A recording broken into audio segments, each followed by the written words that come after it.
चित्रपटामध्ये ओम भूतकर आपल्याला एका दृश्यामध्ये असं म्हणताना दिसतो, की काही निर्णय आपल्याला आपल्या मनाच्या विरोधात घ्यायला लागतात. ते न पटण्याजोगे असतात. कारण येणाऱ्या पिढीसाठी ते आपल्याला घ्यावे लागतात आणि हे वाक्य आत्ताच्या मराठी सिनेमासृष्टीची जी अवस्था आहे, त्याला एकदम समर्पित आहे असं मला वाटतं. कारण आता जेन्युइनली मराठी सिनेमासृष्टीसाठी काही निर्णय घ्यावे लागणार आहेत आणि प्रेक्षकांकडनं नाही म्हणत आहे, मी मेकर्सकडनं म्हणते. कारण इतका सुंदर दर्जाचा चित्रपट असून सुद्धा या चित्रपटाच्या प्रमोशनमध्ये आपल्याला कुठेच काहीच नाही दिसलं. म्हणजे सोशल मीडियावरती नाही किंवा कुठेच नाही म्हणजे ऑनलाईन, ऑफलाईन कुठे काहीच प्रमोशनसाठी काहीच कष्ट घेतलेले नाही दिसले आणि त्याचमुळे मला असं वाटतं, की आता मराठी मेकर्सने काही निर्णय हे घ्यावे लागणार आहेत. काही प्रमोशनल स्ट्रॅटेजीज आणाव्या लागणार आहेत आणि जास्तीत जास्त लोकांपर्यंत किमान आपला सिनेमा येतोय बुवा इतकं तरी पोहोचवायला पाहिजे असं मला वाटतं. आता चला चर्चा करूया. आता थांबायचं नाही हा चित्रपट मला कसा वाटलाय त्याबद्दल. सगळ्यात पहिली गोष्ट कास्टिंगबद्दल मला बोलायचं आहे सगळ्यात आधी. सिद्धार्थ जाधव, भरत जाधव, आशुतोष गोवारीकर, प्राजक्ता हनमकर, किरण खोजे, रोहिणी हट्टंगडी, पर्ण पेठे, ओम भूतकर, प्रवीण डाळिंबकर, रूपा बोरगावकर, श्रीकांत यादव अशी लांबलचक स्टारकास्ट आहे. फार कमी असे सिनेमे असतात ज्याच्यामध्ये खूप लांबलचक स्टारकास्ट असून सुद्धा प्रत्येकाला समान इम्पॉर्टन्स मिळतो.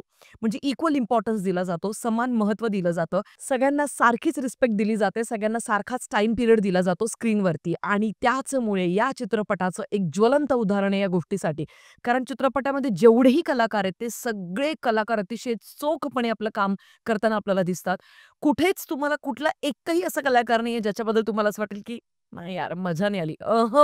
It's really not possible to say that because सगळ्यांनी इतकं उत्तम काम केलंय, की जितकं त्यांचं कौतुक करावं तितकं कमी. त्यांच्यासाठी सगळ्यात आधी खूप खूप टाळ्या. कारण का मला असं वाटतं, की बिंग अ मूव्ही क्रिटिक जेव्हा आपण मूव्हीजला पानसट, तुपकट, घाणेरड्या, बकवास मूव्हींना जेवढं नाव ठेवत असतो, तितकं चांगल्या, उत्तम, दर्जाच्या सिनेमाचं सुद्धा कौतुक करायला पाहिजे. आणि त्याच्याचमुळे आता आणखीन एका व्यक्तीचं मला कौतुक करायचं आहे. ती व्यक्ती म्हणजे या चित्रपटाचे दिग्दर्शक शिवराज वायचाळ. हॉनेस्टली स्पीकिंग मी या व्यक्तीचं काम इथून मागे नव्हतं पाहिलेलं. मी या व्यक्तीचा हा पहिला चित्रपट म्हणून पाहिला. पण भयानक मेहनत घेतली आहे या व्यक्तीने. कारण एक उत्तम दिग्दर्शकाचं सगळ्यात मोठं लक्षण ते असतं, की जी एक छोटीशी कथा आहे तुझ्याकडे, तिला रायटर फुलवून देतो. पण तिला पडद्यावरती उतरवणं, म्हणजे जो लेखक आहे, तर त्याच्या लिखाणाला न्याय देणं, हे काम त्या दिग्दर्शकाचं असतं आणि इथे आपल्याला ते चोखपणे त्यांनी पार पाडलेलं दिसतं.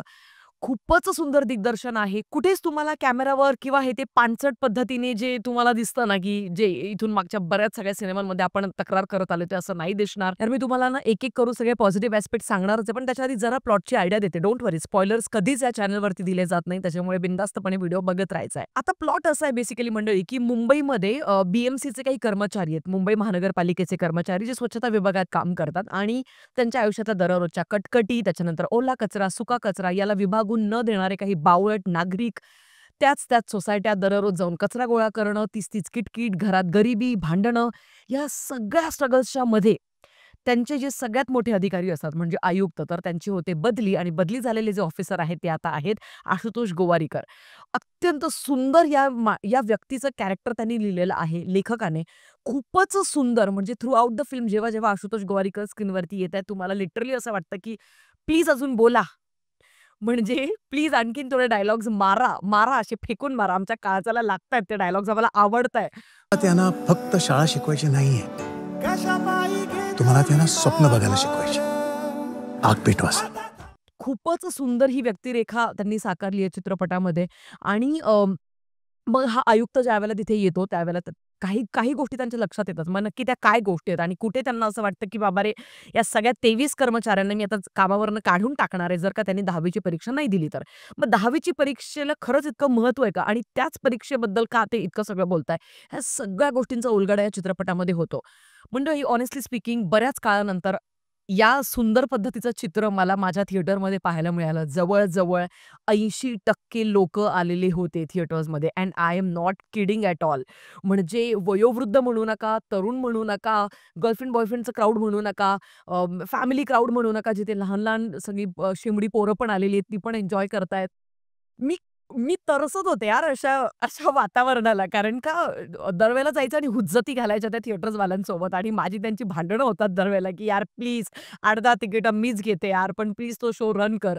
असं त्यांना वारंवार रिक्वेस्ट करत माझे लिटरली दिवस चालले होते. पण आता खूप काळानंतर अशी ती वेळ आली, की सगळ्यांसोबत मिळून त्या सिनेमाची मजा मला लुटता आली आणि all thanks to the makers of course. कारण जर का कंटेंट इज द किंग हे वाक्य तुम्हाला कुठेही लिहायचं असतं आणि ते प्रूव्ह करायचं असतं, तर त्यावेळेला या चित्रपटाचं उदाहरण नक्कीच आपण देऊ शकतो. मंडळी खूप सुंदर सगळ्या गोष्टी जमून आलेल्या आहेत. पटापट मी तुम्हाला सगळ्यांना सांगते, की याचे प्लस पॉइंट्स काय आहेत आणि मग आपण बोलूया निगेटिव्ह पॉइंट्सबद्दल. पण सगळ्यात पहिली गोष्ट तर हा चित्रपट ॲक्चुअली सत्य घटनेवर आधारित आहे. त्याच्यामुळे आपसुकच तुमच्यामध्ये तो एक उत्साह वाढतो चित्रपटाला बघण्यासाठीचा. बरं चित्रपट संपल्यानंतर लगेच उठून जाऊ नका, थांबा. क्रेडिट सीन्समध्ये दिग्दर्शकाने काहीतरी तुम्हाला दाखवायचा प्रयत्न केलाय, ते बघितल्याविना जाऊ नका. दुसरा प्लस पॉइंट या चित्रपटाचा, की ॲक्टिंग, परफॉर्मन्सेस सगळ्यांनी खूपच सुंदर दिलेले आहेत. अतिशय सुंदर पद्धतीने सगळे कॅरेक्टर्स आपल्या लक्षात राहतात आणि हेच असतं कॅरेक्टर डेव्हलपमेंट. हे असतं प्रत्येक कॅरेक्टरला दिलेले छोटे-छोटे लेयर्स. हे असतं प्रत्येक कॅरेक्टरची जी स्टोरी आहे ती एस्टॅब्लिश करणं आणि हेच असतं प्रत्येक कॅरेक्टरला इक्वल इम्पॉर्टन्स देणं. माझा तिसरा पॉइंट आहे लेखकाबद्दल. या चित्रपटाचं लेखन केलेलं आहे शिवराज वायचळ स्वतः यांनी, ओमकार गोखले आणि अरविंद जगताप या तिघांनी या चित्रपटाचं लेखन केलंय. स्क्रीन प्ले लिहिलेला आहे. अतिशय सुंदर काम केलंय. थ्रू आउट द फिल्म तुम्ही कुठेच बोर नाही होणार. लिटरली म्हणजे हा सिनेमा कधी सुरू झाला, कधी संपला तुम्हाला कळणारच नाही. आणि उत्तम लेखकाचं हेच उदाहरण असतं. माझा पुढचा प्लस पॉइंट या चित्रपटाचा तो म्हणजे संगीत. अतिशय सुंदर संगीत आहे. "सांग सांग भोलानाथ" आणि "आता थांबायचं नाही" हे जे टायटल ट्रॅक आहे, ते प्रत्यक्षदर्शी चित्रपटामध्ये पाहताना खूपच अंगावर शहारे येतात आणि भारी वाटतं. यू विल एन्जॉय "सांग सांग भोलानाथ" हे गाणं फॉर शुअर. पुढचा प्लस पॉइंट माझा चित्रपटाचा असा आहे सिनेमॅटोग्राफी. आहाहा! कमाल. बऱ्याच काळापासून मी हीच कंप्लेंट वारंवार सगळ्यांना सांगत होते, की "बाबा रे, चांगला सिनेमॅटोग्राफर का नाहीये मराठी सिनेमासृष्टीमध्ये? का नाही आपण बाप-बाप काही कॅमेरावर, काही कॅमेऱ्याच्या गोष्टी बघू शकतो?" चित्रपटाची सुरुवातच अतिशय सुंदर दृश्याने होते, जिथे एक गटारीचं एक तुंबलेली गटार म्हणजे ड्रेनेज आहे बेसिकली आणि त्याच्यामध्ये आपला जो एक कर्मचारी आहे तो खाली जातो आणि ज्या पद्धतीने त्यांनी त्या खालून एक कॅमेरा वर करून ज्या पद्धतीने चित्रपटाची सुरुवात केली आहे ना, बाप! तिथेच तुम्ही लिटरली सोल्ड आउट असता चित्रपटासाठी. खूप ठिकाणी म्हणजे जे रात्रीचे शॉट्स आहेत, जिथे चाळीतले शॉट्स असू शकतात किंवा जिथे शाळेतले आता कारण रात्र शाळेमध्ये सगळेजण जात आहेत, तर तिथले शॉट्स, तिथलं सगळं एक जो अँबियन्स सेट केलाय ना, बाप! पुढचा माझा प्लस पॉइंट आहे या चित्रपटाची एडिटिंग. ज्या पद्धतीने कलर ग्रेडिंग केलेलं आहे, सिनेमॅटोग्राफी तर उत्तम झालेलीच आहे, पण एडिटिंगमध्ये सुद्धा कुठलाच सीन खूप ओव्हर एक्झॅज्युरेटेड आहे. "अरे यार, बास करा ना, खूप बोर मारताय." असं कुठेच फील नाही होणार. एकदम कट टू कट पॉइंट. चित्रपटाला माहिती आहे, की तो चित्रपट कुठल्या विषयावर बनलाय.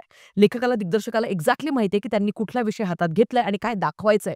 त्याच्यामुळे कुठेच तुम्हाला अननेसेसरी काहीच फालतूचा टाईमपास नाही नाही बघायला मिळणार आहे. शेवटचा माझा प्लस पॉइंट या चित्रपटाची रायटिंग. परत एकदा सांगतेय, वन लाइनर्स जे आहेत ना, ते तुम्हाला भयंकर हसवणार आहेत. स्पेशली प्रवीण डाळिंबकर आणि सिद्धार्थ जाधव यांच्या अवतीभोवती झालेली जी काही कॉमेडी आहे ना, आहाहा! कमाल. मी आधी म्हणलं होतं, की सिद्धार्थ जाधव ॲक्चुअली लय बाप ॲक्टर आहे. कारण खूप कमी असे ॲक्टर्स असतात, जे सीरियस भूमिका आणि विनोदी भूमिका दोन्ही साकारू शकतात तितक्याच ताकदीने आणि त्यातला सिद्धार्थ जाधव एक आहे. भरत जाधवला खूप काळानंतर चित्रपटामध्ये पाहून खूप-खूप आनंद होतो. नॉस्टॅल्जिया फील होतो लिटरली. केवढ्या सुंदर बजेटचा हा चित्रपट बनलेला आहे, ते तुम्हाला लिटरली ती श्रीमंती थोडीफार फील होते. आता सगळ्यात महत्त्वाची गोष्ट जी मला नाही आवडली या चित्रपटाची, ती म्हणजे या चित्रपटामध्ये ना हा आपण टीझरमध्ये एक शॉट पाहिला होता, जिथे सगळेजण पळतात, बरोबर? आता चित्रपट ऑलमोस्ट क्लायमॅक्समध्ये आलेला आहे आणि मग तिथे काय होतं माहिती आहे का, की मोर्चाच्या तिथला सीन आहे म्हणजे जिथे मोर्चा सुरू आहे. कशाबद्दल काय ते तुम्हाला नंतर सगळं कळेलच चित्रपट बघताना. मी स्पॉइलर्स नाही देते. पण तिथून डायरेक्टली कट होतो आणि हा मॉन्टाज त्यांनी डायरेक्ट वापरला. तर तिथे ना थोडेसे कंटिन्युटी इश्यूज मला जाणवले. बाकी चित्रपटामध्ये काहीच उणिवा नाहीयेत. काहीच निगेटिव्ह पॉइंट नाहीयेत. I just love this film.